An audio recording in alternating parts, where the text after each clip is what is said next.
আমাদের হাওড়া শহর আমাদের হাওড়া শহরের কালী ঠাকুর বিসর্জনের শোভাযাত্রা বেশ বিখ্যাত।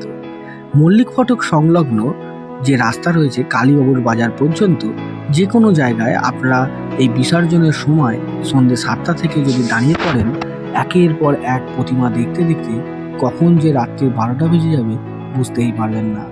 একের পর এক সুন্দর আলোকমালায় সাজানো সুসজ্জিত গেট, এছাড়াও নানান রকম বাদ্যযন্ত্র, এছাড়া নতুন নতুন ভাবনায় নতুনভাবে সাজানো তাদের নানান রকম থিম, সত্যি আপনাদেরকে মন মুগ্ধ করবে।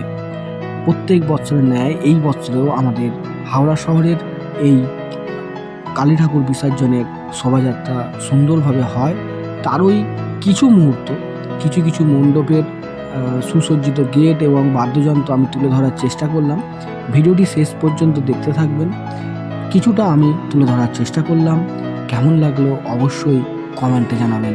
দেখতে থাকুন আমাদের হাওড়া শহরের কালী ঠাকুর বিসর্জনের বর্ণাঢ্য শোভাযাত্রা। এখানে বিশেষ কোনো ক্লাব নয়, অনেকগুলি ক্লাবের শোভাযাত্রা একসঙ্গে আমি ভিডিওটির মাধ্যমে দেখালাম। শেষ পর্যন্ত দেখতে থাকুন আমাদের হাওড়া শহর।